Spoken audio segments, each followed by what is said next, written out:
குரங்கும் முதலையும். ஒரு ஆற்றங்கரையில் உள்ள மாமரத்தில் குரங்கு ஒன்று வாழ்ந்து வந்தது. அந்த குரங்கு நீண்ட நாட்களாக அங்கு வசித்து வந்தது. அதே ஆற்றங்கரையில் ஒரு முதலையும் ஓய்வு எடுப்பதற்காக கரை ஒதுங்குவது வழக்கம். இப்படியான நேரத்தில் அந்த முதலைக்கும் குரங்கிற்கும் நட்பு உண்டாயிற்று. அந்த ஆற்றங்கரையில் உள்ள மாமரத்தில் மாங்காய் பழுக்கத் தொடங்கியிருந்தது. குரங்கு மாம்பழத்தை சுவைத்து அங்குமிங்கும் விளையாடிக் கொண்டிருந்தது. அப்போது அங்கு வந்த முதலை தண்ணீரில் மிதந்து கொண்டிருந்த ஒன்றிரண்டு பழங்களை சாப்பிட்டுவிட்டு அதன் சுவை நாவில் ஒட்டிக்கொண்டது அதற்கு. உடனே குரங்கிடம் கேட்டது, இந்த பழத்தின் சுவை மிகவும் அருமையாக உள்ளது. இது என்ன பழம் என்று. இதுதான் மாம்பழம். வேண்டுமென்றால் கிளையை உலுக்குகிறேன், சாப்பிடுங்கள் என்று கிளையை உலுக்கியதும் கீழே விழுந்த பழங்களை முதலை சாப்பிட்டு ஓய்வெடுத்து சென்றது. சில நாட்களாக முதலை வருவதும் ஓய்வெடுப்பதும் பழம் சாப்பிடுவதுமாக இருந்தது. ஒரு நாள் அந்த முதலைக்கு ஒரு கெட்ட எண்ணம் தோன்றியது. எப்படியாவது இந்த மாம்பழங்களை சாப்பிடும் குரங்கின் ஈரலை சாப்பிட வேண்டும் என்று. அதற்கான ஒரு திட்டத்தையும் தயார் செய்து விட்டது. குரங்குக்கு விருந்து வைப்பதாக சொல்லி நடு ஆற்றுக்கு அழைத்து வந்து கொன்று ஈரலை சாப்பிட்டு விடலாம் என்பதுதான் அந்த திட்டம். அன்று கரைக்கு வந்ததும் மாம்பழத்தை சாப்பிட்டுவிட்டு, தினமும் நீங்களே எனக்கு விருந்து வைக்கிறீர்கள். இன்று நான் உங்களுக்கு விருந்து ஏற்பாடு செய்கிறேன். நீங்கள் எனது இருப்பிடத்திற்கு வாருங்கள். வந்து விருந்தில் கலந்து கொள்ள வேண்டும் என்றது முதலை. குரங்கு சிறிது யோசித்துவிட்டு நண்பன்தானே கூப்பிடுகிறான் என்று ஒப்புக்கொண்டது. ஆனால் நான் எப்படி அந்த பக்கம் வருவது என்றது. அதற்கு முதலை, நீங்கள் என் முதுகில் ஏறிக்கொள்ளுங்கள். நான் என் இருப்பிடத்திற்கு உங்களை அழைத்து செல்கிறேன் என்றது. குரங்கு ஒத்துக்கொண்டு அதன் முதுகில் ஏறி உட்கார்ந்து கொண்டு சென்றது. சிறிது தூரம் சென்றதும் முதலை தனது திட்டத்தை குரங்கிடம் சொன்னது. உடனே பயந்து போன குரங்கு உடனே தப்புவதற்கு வழியை தேடியது. குரங்கிற்கு ஒரு யோசனை தோன்றியது. குரங்கு சற்றும் பதட்டமில்லாமல், இதை அங்கேயே சொல்லியிருக்கலாமே, இங்கு வந்து சொல்கிறீர்களே, உங்களுக்கா இல்லை என்பேன். இன்று காலைதான் என் ஈரலை கழட்டி காய வைத்தேன். நீங்கள் அழைத்த அவசரத்தில் மறந்து மரத்திலேயே விட்டுவிட்டு வந்துவிட்டேன் என்றது குரங்கு. உடனே அந்த முட்டாள் முதலை, சரி, கரைக்கு அழைத்து செல்கிறேன், அங்கே சென்று எடுத்து கொடு என்றது. குரங்கு, சரி, சற்றும் தாமதிக்காமல் சீக்கிரம் செல், வேறு யாராவது சென்று எடுத்துவிடப் போகிறார்கள் என்றது. உடனே முதலை வேகமாக நீந்தி சென்றது. கரையை நெருங்குவதற்கு முன்னரே குரங்கு தாவி மரத்தின் மீது ஏறிக்கொண்டது. குரங்கு கோபப்பட்டு முதலையிடம், யாராவது ஈரலை கழட்டி வைக்க முடியுமா முட்டாள் முதலையே, என்னை ஏமாற்ற பார்க்கிறாய். உனக்கு உதவி செய்ததற்கு நீ நன்றி கெட்டு நடந்து கொண்டாய் என்று திட்டியது குரங்கு. நன்றி கெட்ட முதலை வருத்தத்துடன் திரும்பி சென்றது. பேராசை பண்ணையார். ஒரு ஊரில் பண்ணையார் ஒருவர் வாழ்ந்து வந்தார். அவருக்கு ஊரில் அனைவரும் பயந்து வாழ்ந்து வந்தனர். ஊரில் அனைவரும் அவரவர் வீட்டில் கிடைக்கும் விலை உயர்ந்த பொருளை பண்ணையார் வீட்டில் கொண்டு வந்து கொடுக்க வேண்டும் என்பது பண்ணையாரின் கட்டுப்பாடு. பண்ணையார் வீட்டில் ஒரு கொடூரமான வேலைக்காரன் ஒருவன் இருந்தான். அவன் மிகவும் மோசமானவன். பண்ணையாருக்கு ஒரு மகன் இருந்தான்.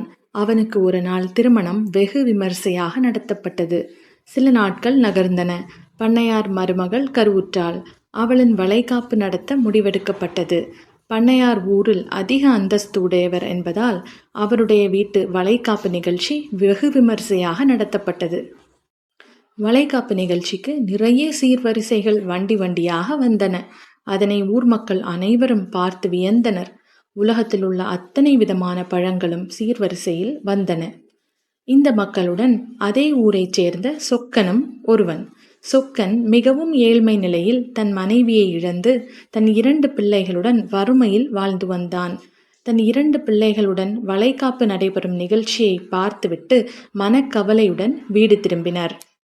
அங்கு பணக்காரர்களை மட்டும் அழைத்து உணவு அளித்தனர். ஏழை மக்களுக்கு உணவு அளிக்கவில்லை.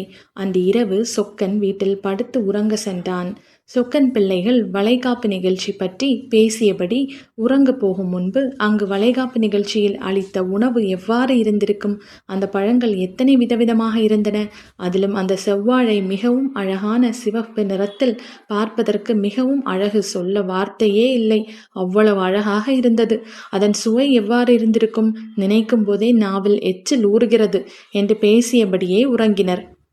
இதனை கேட்டபடியே படுத்திருந்த சொக்கன், நமது வசதிக்கெல்லாம் அந்த பழத்தை வாங்கி உண்ண முடியுமா என்று நினைத்தபடியே உறங்கினான். 2 நாட்கள் சென்றன. சொக்கன் சந்தைக்கு சென்றான். அங்கு செவ்வாழைக் கன்று ஒருவர் விற்றார். அதில் ஒரு கன்று 2 வராகன் கொடுத்து வாங்கி வந்தார். தன் வீட்டு தோட்டத்தில் பதியம் போட்டார். ஓரிரு வாரங்கள் சென்றன. செவ்வாழை மிகவும் அழகாக வளர்ந்து வந்தது. சொக்கன் மகள்கள் ஒவ்வொரு நாளும் எழும்போது அந்த வாழைக்கன்றை பார்த்துத்தான் விழிப்பார்கள். அத்துணை மகிழ்ச்சி அவர்களுக்கு. எங்கள் வீட்டில் செவ்வாழை மரம் உள்ளது. அது காய்த்தவுடன் நாங்கள் நிறைய சாப்பிடப் போகிறோம் என்று மகிழ்ச்சியில் வாழ்ந்து வந்தனர். செவ்வாழையும் பூ பூக்கத் தொடங்கியது. சொக்கன் மகள்கள் சந்தோஷத்துக்கு எல்லையில்லாமல் இருந்தனர்.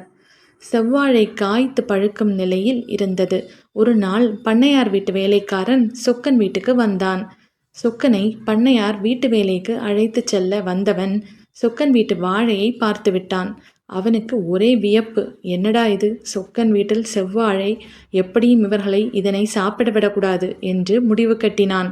பண்ணையாரிடம் இதை சொல்லியே ஆக வேண்டும் என்று எண்ணியபடியே சொக்கனை அங்கிருந்து அழைத்துச் சென்றான்.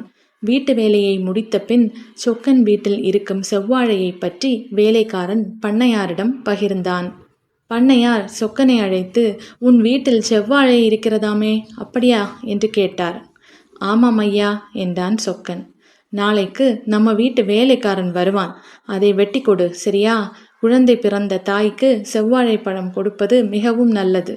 அதனால் நீ உன் வீட்டில் இருக்கும் செவ்வாழையை வெட்டி அதனை என் மருமகளுக்கு கொடு என்றார். சொக்கன் மிகவும் வருத்தத்துடன் வீட்டிற்கு சென்று அமர்ந்திருந்தான். மறுநாள் காலையிலேயே பண்ணையார் வீட்டு வேலைக்காரன் வந்தான். வாழைத்தாரை வெட்டி தூக்கி சென்று விட்டான்.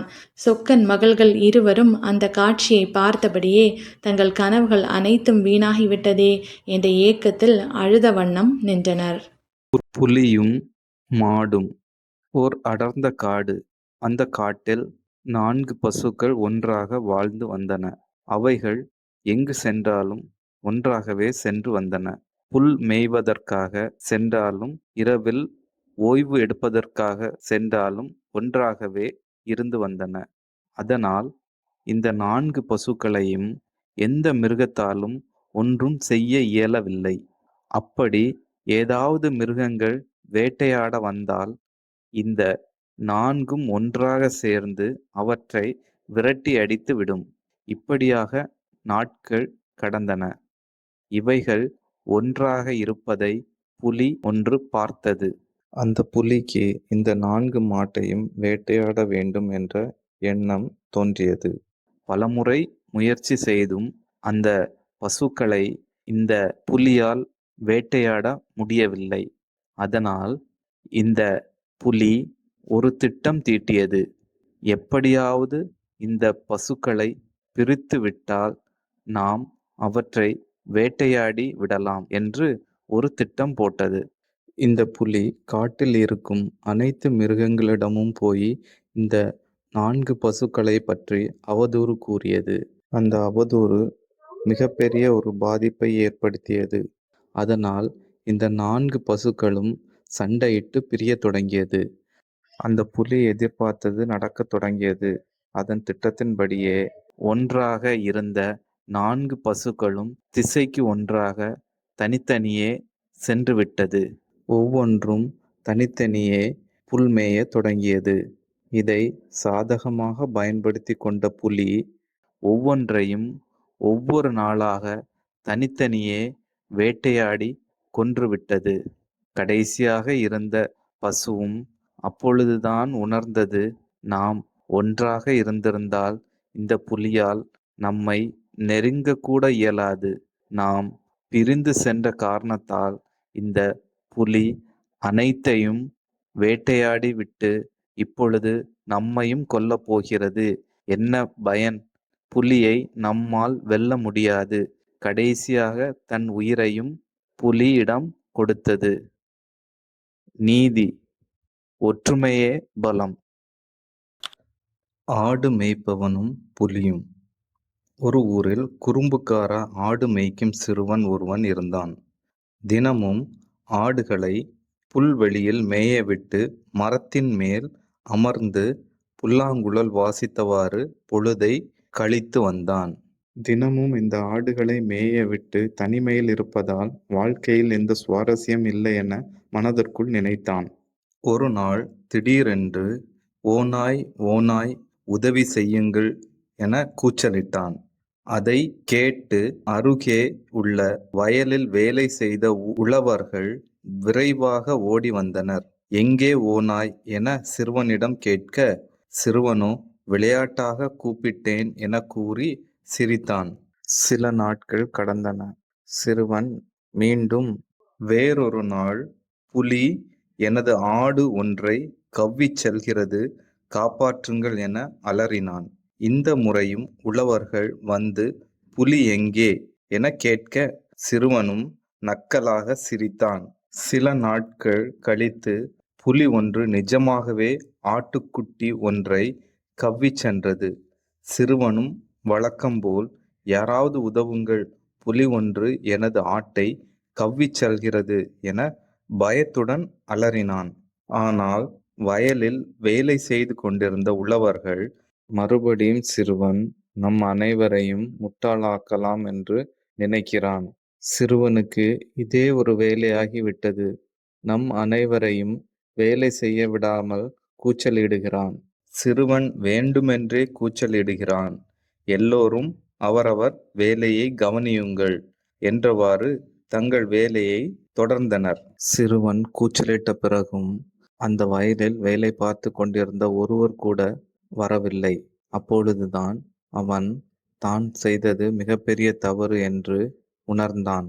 உணர்ந்து வருந்தினான். மற்றவர்களை ஏமாற்றாமல் இருந்திருந்தால் உழவர்கள் புலியை அடித்து விரட்டியிருப்பார்கள். புலியிடமிருந்து நம் ஆட்டையும் காப்பாற்றியிருக்கலாம். தேவையில்லாமல் ஒரு ஆட்டை இழந்திருக்க வேண்டாமாயிற்று என்றவாறு தனது மற்ற ஆடுகளை ஓட்டிக்கொண்டு, விளையாட்டாக செய்த ஒரு செயலால் ஒரு ஆட்டையே இழந்துவிட்டோம் என்ற வருத்தத்துடன் வீடு சென்றான்.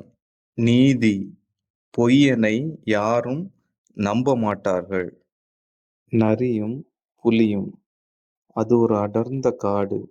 அங்கிருந்த குளத்தில் தன் தாகத்தை தீர்த்து கொள்வதற்காக காட்டு விலங்குகள் வந்து செல்லும். ஒரு நாள் நரியும் புலியும் ஒரே நேரத்தில் குளத்திற்கு நீர் அருந்த வந்தன. புலி, நான் மிகவும் பலம் பொருந்தியவன், ஆதலால் நானே முதலில் நீர் அருந்துவேன் என்று நரியிடம் கூறியது. அதற்கு நரி, இல்லை, நான் உன்னைவிட மிகுந்த பலசாலி, ஆகவே நான் தான் முதலில் நீர் அருந்துவேன் என்றது. நீ பலசாலி என்பதை நிரூபித்துக் காட்டு என்று புலி கேட்டது. நரியும், நிச்சயமாக என்னால் முடியும், என்னை பின்தொடர்ந்து வா என்றது. நரி நடந்து செல்லும் வேளையில் இந்த புலியை எப்படியாவது நாம் முட்டாளாக்க வேண்டும் என்று மனதிற்குள் நினைத்து ஒரு திட்டம் போட்டது. நரியும் புலியும் சிறிது தூரத்தில் ஒரு குரங்கு கூட்டத்தை அடைந்தனர். உடனே நரி புலியை அழைத்து, நீ அவற்றிடம் வேண்டியவற்றை கேள் என்றது. புலி வாயை திறந்ததும் அங்கிருந்த குரங்குகள் பயத்துடன் ஓட்டம் பிடித்தன. உடனே புலியும் நரியும் அங்கிருந்து நடக்கத் தொடங்கின. சிறிது தூரம் சென்றவுடன் அங்கு முயல் கூட்டம் இருந்தது. நரி புலியிடம், முயல் கூட்டத்திடம் போய் கேட்கலாம் என்றது. புலி நெருங்கி வருவதை பார்த்த முயல் கூட்டம், புலி எதற்காக நம்மை நோக்கி வருகிறது என்று தெரியாமல் திகைத்து ஓடத் தொடங்கின. சிறிது நேரத்தில் மான் கூட்டத்தை கண்ட நரி புலியிடம், மான்களை கூப்பிட்டு கேட்டு முடிவெடுக்கலாம் என்றது. முட்டாள் புலியால் நரியின் தந்திரத்தை புரிந்து கொள்ள இயலவில்லை. நரியின் பேச்சை கேட்ட புலியும் உறுமத் துவங்கியது. அதை கேட்ட மான்கள் ஓட்டம் பிடித்தன. கடைசியாக நரியும் புலியும் ஒரு ஆட்டுக்கூட்டம் இருக்கும் இடத்திற்கு வந்தது. இந்த முறை நாம் முடிவு செய்து விடலாம் யார் பலசாலி என்று. நரி புலியிடம் நீ போய் கேள் என்று கூறியது. புலியை பார்த்த ஆடுகள் விரண்டோடத் தொடங்கின. புலியும் தன் அறிவின்மையால் நரி தன்னைவிட பலசாலி என ஒப்புக்கொண்டு நரியை முதலில் நீர் அருந்த அனுமதித்தது. நீதி: பலத்தை விட புத்திசாலித்தனமே சிறந்தது. நரியின் வேஷம். ஒரு அடர்ந்த காட்டுக்குள் பல விலங்குகள் வசித்து வந்தன. அங்குள்ள அனைத்து விலங்குகளுக்கும் புலியைக் கண்டால் மிகவும் பயம். தூரத்தில் புலி வருவதை பார்த்தாலே இவர்கள் அனைவரும் பயந்து ஓடுவார்கள். ஒரு நாள் புலி வந்து கொண்டிருக்கும்போது மற்ற விலங்குகள் அந்த புலியை பார்த்து பயந்து ஓடுவதை நரி ஒன்று பார்த்து கொண்டிருந்தது. அந்த நரிக்கு புலியின் மேல் பொறாமை உண்டு. இந்த விலங்குகள் எல்லாம் புலியை மட்டும் பார்த்து பயப்பட்டு ஓடுகிறார்கள். ஆனால் என்னை பார்த்து யாரும் பயப்படுவதில்லையே என்று எண்ணி நானும் ஏதாவது செய்ய வேண்டும் என்று யோசித்துக் கொண்டிருந்தது. அப்போதுதான் அது முடிவெடுத்தது, நானும் புலியைப் போல் மாறினால் என்னையும் பார்த்து எல்லோரும் நிச்சயமாக பயப்படுவார்கள் என்ற எண்ணத்தில் கொல்லனை நோக்கி அந்த நரி புறப்பட்டது. கொல்லனிடம் சென்று நரி சொன்னது, எனக்கு புலியைப் போல் தோற்றம் வேண்டும், எனவே என் மீது கோடு போடு என்றது. அந்த கொல்லனும் கம்பியை பழுக்க வைத்து அந்த நரியின் மேல் சூடு போட்டான். முதல் சூடு போட்டவுடனே அந்த நரி வலியால் கத்த ஆரம்பித்தது. அந்த நரி கொல்லனிடம் சொன்னது, எனக்கு புலி போல் தோற்றம் வேண்டும், ஆனால் இப்படி வலி இருக்கக்கூடாது, வேறு ஏதாவது செய் என்றது. அதற்கு அந்த கொல்லன், வலி இல்லாமல் உனக்கு கோடு போட வேண்டுமென்றால் நீ வண்ணம் பூசுபவனிடம் செல், அவனிடம் சென்று உன்மேல் வண்ணம் பூசிக்கொள் என்றான். நரியும் சரி என்று சொல்லிக்கொண்டு வண்ணம் பூசுபவனிடம் சென்றது. அந்த நரி வண்ணம் பூசுபவனிடம் சொன்னது, எனக்கு புலி போல் தோற்றம் வேண்டும், எனவே என் மீது வண்ணம் பூசிக்கொள் என்றது. அவனும் சரி என்று சொல்லிக்கொண்டு அந்த நரியின் மேல் வண்ணத்தை பூசினான். அந்த நரி பார்ப்பதற்கு புலி போல் தோற்றம் கொண்டிருந்தது. அந்த நரி, இனிமேல் எல்லோரும் நிச்சயமாக என்னை பார்த்து பயப்படுவார்கள் என்று சிரித்துக்கொண்டே காட்டுக்குள் சென்று ஊளையிட ஆரம்பித்தது.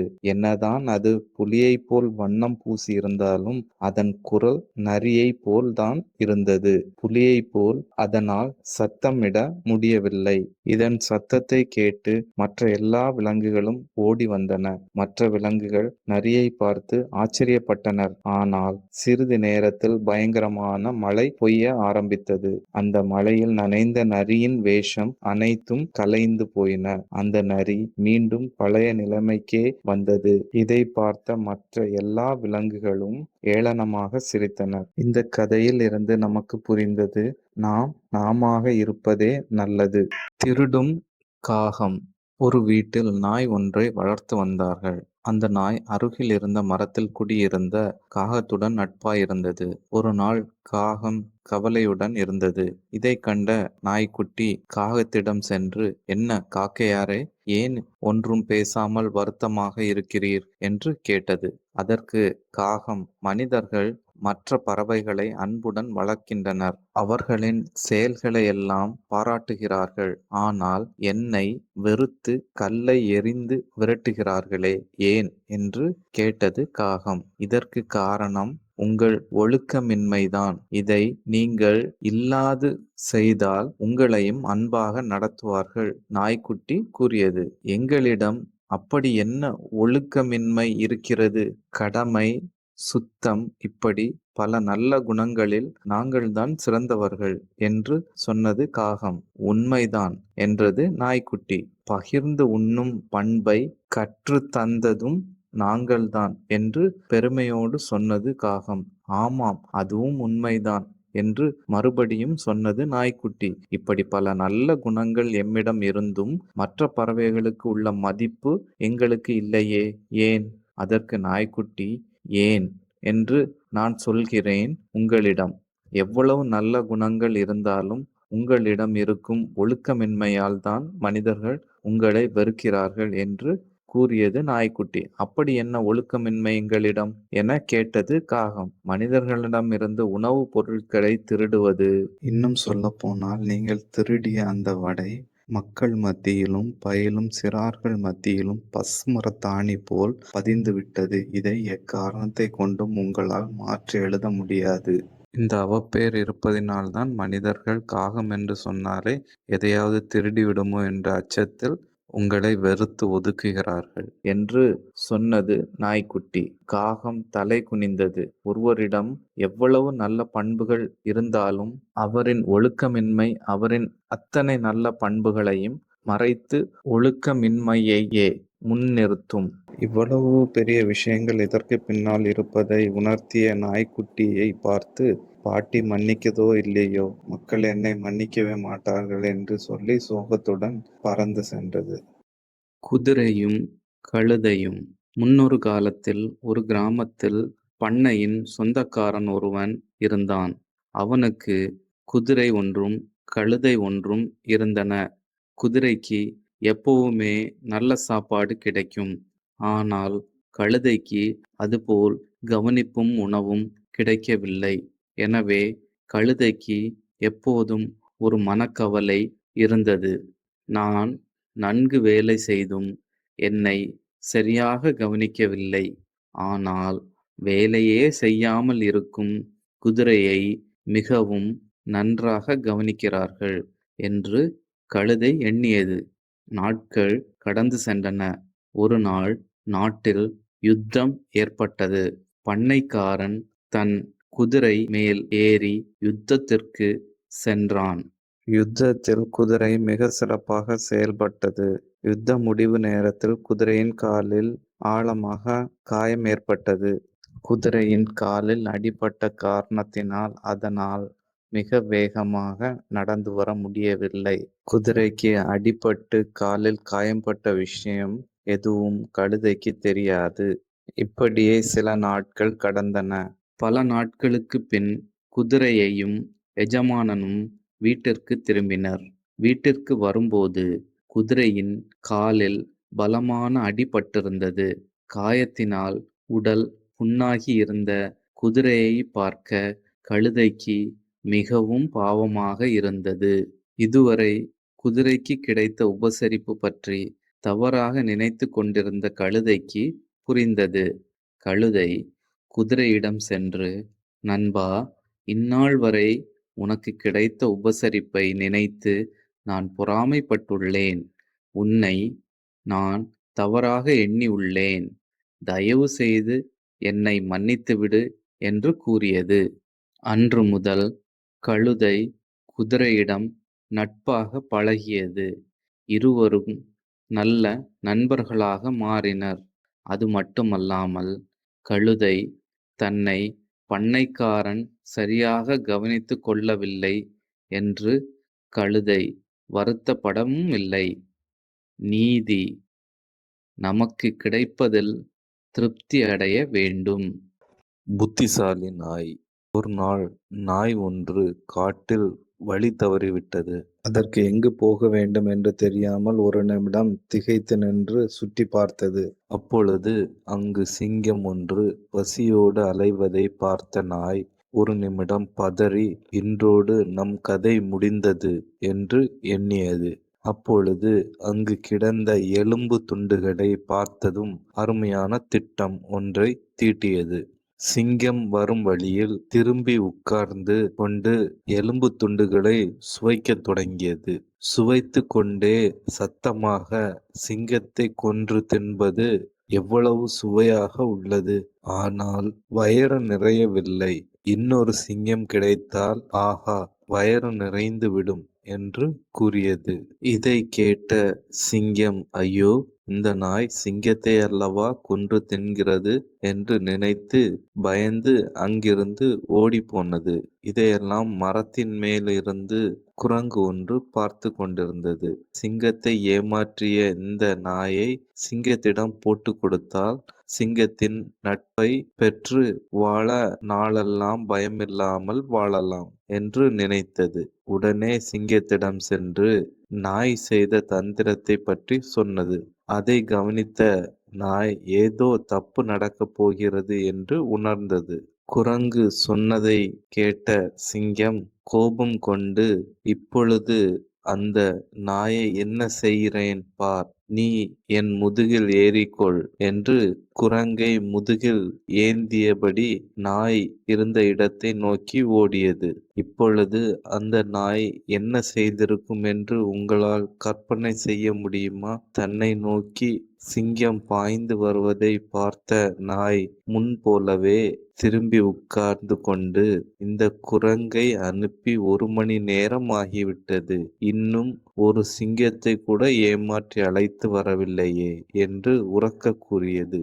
இதை கேட்டதும் சிங்கம் குரங்கை தூக்கி எறிந்துவிட்டு திரும்பி கூட பார்க்காமல் ஓடியே விட்டது. நாம் பணிபுரியும் இடத்தில் பல குரங்குகள் நம்மை சுற்றி இருக்கலாம். அவர்களை அடையாளம் காண முயற்சி செய்யுங்கள். கடுமையாக உழைப்பதை விட திறமையாக உழைக்க கற்றுக்கொள்ளுங்கள். வெற்றிகளை உங்கள் வசப்படுத்தி வீரநடை போடுங்கள். முட்டாள் கழுதை. அது ஒரு அடர்ந்த காடு. அந்த காட்டில் ஒரு வயதான சிங்கம் ஒன்று வாழ்ந்து வந்தது. வயதாகிவிட்ட காரணத்தால் அந்த சிங்கத்தினால் வேகமாக ஓடவும் வேட்டையாடவும் முடியவில்லை. அதனால சாப்பிட எதுவும் கிடைக்காமல் அந்த சிங்கம் ரொம்ப கஷ்டப்பட்டது. சிங்கமும் எத்தனை நாட்கள் இப்படியே இருப்பது, சாப்பிடுவதற்கு ஏதாவது செய்தாகணுமே என்று யோசித்தது. யோசித்து கொண்டிருக்கும் பொழுது அந்த பாதையின் வழியே குள்ள நரி ஒன்று வந்து கொண்டிருந்தது. உடனடியா சிங்கமும் அந்த நரியை தவிர வேறு யாரும் இந்த மாதிரியான வேலைக்கு சரிப்பட்டு வரமாட்டார்கள் என்று நினைத்தது. சிங்கமும் உணவை சேகரிச்சிட்டு வர இந்த குள்ள நரியை உதவியாளனாக நியமிக்க முடிவு செய்தது. உடனே சிங்கம் நரியை வரவழைத்தது. இனிமேல் நீதான் என் மந்திரி, உன்னை கேட்டுத்தான் எதையும் செய்வேன் என்று சிங்கம் அந்த குள்ள நரியிடம் கூறியது. நரியால் சிங்கத்தின் பேச்சை நம்ப முடியல. ராஜா, உங்களுக்கு மந்திரியா இருக்கிறது என் அதிர்ஷ்டம் என்று நரி சிங்கத்திடம் கூறியது. உனக்கே தெரியும், இந்த காட்டுக்கே நான்தான் ராஜா. ஒரு ராஜா உணவுக்காக மற்ற விலங்குகளின் பின்னாடி ஓடினா அது பார்ப்பதற்கு நல்லா இருக்குமா? அதனால எனக்கு தேவையான உணவை நீ எப்படியாவது ஏற்பாடு செய்யணும். அதுதான் உன் முதல் வேலை என்றது சிங்கம். நரியும் பயந்து போய் நின்றது. சிங்கத்துக்கு எப்படி நம்மால சாப்பாடு போட முடியும் என்று யோசித்தது. சிங்கமும் அந்த நரியை விடவில்லை. நீ ஒரு நாளைக்கு ஒன்னொன்னு தினமும் ஒரு விலங்கை எனக்காக கூப்பிட்டு வரணும். நீதான் கெட்டிக்காரனாச்சே, ரொம்ப சுலபமா செஞ்சிடுவேன்னு எனக்கு தெரியும் என்று சிங்கம் நரியை புகழ்ந்து பேசியது. சிங்கத்தின் புகழ்ச்சி பேச்சில் மயங்கிய நரியும் ஒப்புக்கொண்டது. சிங்கத்திற்காக உணவு தேடும் வேலையில் இறங்கியது நரி. அப்பொழுது ஒரு கழுதை எதிரில் வந்தது. கழுதையிடம் போய், நண்பா, எங்கே ரொம்ப நாள் ஆளையே காணோம், எங்க போயிட்ட என்றது. இங்கே தானே நான் சுத்திக்கிட்டு இருக்கேன், என்ன விஷயம் என்று கேட்டது கழுதை. நீ ரொம்ப அதிர்ஷ்டக்காரன், நம்ம காட்டின் ராஜா உன்னை முதல் மந்திரியா தேர்ந்தெடுத்திருக்கிறாரு என்றது. ஐயோ, எனக்கு சிங்கத்தை பார்த்தாலே பயம்பா, அவர் ஒரே அடியில் என்னை கொன்று சாப்பிடுவாரு. அவர் எதுக்காக என்னை முதல் மந்திரியா தேர்வு செய்ய வேண்டும்? ஆளை விடு என்றது கழுதை. பயப்படாதே, நீ மட்டும் மந்திரியா இருந்தால் உன் நிலைமை எங்கேயோ போயிடும். ராஜாவுக்கு அடுத்தபடியா நீதான் எல்லாமே. எல்லா விலங்குகளும் உனக்கு மரியாதை தரும்.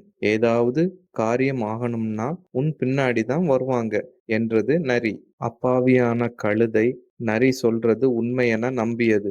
சிங்கத்தை பார்க்க நரியோடு சென்றது. நரியும் கழுதையும் சிங்கத்தின் இருப்பிடத்தை அடைந்தன. சிங்கம் கழுதையை பார்த்து சிரிச்சுக்கிட்டே, வா நண்பா, இன்று முதல் நீதான் என்னோட முதல் மந்திரி என்று கூறியது. கழுதையும் மகிழ்ச்சியில் துள்ளி குதித்தது. வெட்கத்துடன் தலை குனிந்தபடி சிங்கத்துக்கு அருகில் வந்து நின்றது. சிங்கம் அதன் தலையில் ஓங்கி ஒரு அடி அடிச்சது. கழுதை அந்த நிமிடமே உயிரை விட்டது. சிங்கம் கழுதையை சாப்பிட ஆரம்பிச்சது. மகாராஜா, கொஞ்சம் பொறுங்க. என்னதான் பசியா இருந்தாலும் ஒரு ராஜா குளிக்காம சாப்பிடக்கூடாது இல்லையா என்று சிங்கத்திடம் நரி கூறியது. சிங்கமும் அது சரி என்று குளிக்க போச்சு. நரி கழுதையின் உடலை பார்த்தது. அதற்கும் ஒரே பசி. கழுதையின் தலையை கிழிச்சு மூளையை எடுத்து சாப்பிட்டது. குளித்துவிட்டு வந்த சிங்கம் கழுதையின் உடல் முன்பு போல் இல்லை என்று கண்டுபிடித்தது. கழுதையின் தலை ஏன் கிழிந்து உள்ளது? உள்ளே ஒன்றுமே இல்லையா என்று சிங்கம் கேட்டது. என்ன மகாராஜா, உங்களுக்கு தெரியாதா? கழுதைகளுக்கெல்லாம் மூளையே கிடையாது என்று நரி சிங்கத்திடம் கூறியது. சிங்கம் நரியை நம்பவில்லை. அது எப்படி மூளை இல்லாம இருக்கும்? பொய் சொல்லாதே என்று சிங்கம் கேட்டது. கழுதைக்கு மூளை இருந்திருந்தா என் கூட வந்திருக்குமா என்று நரி சிங்கத்திடம் கேட்டது. நரி சொல்வது உண்மை என்று நம்பி சிங்கமும் அமைதியானது. This video is sponsored by BuyMote shopping app. BuyMote e-shopping application is one of the online shopping app now available on Play Store and App Store.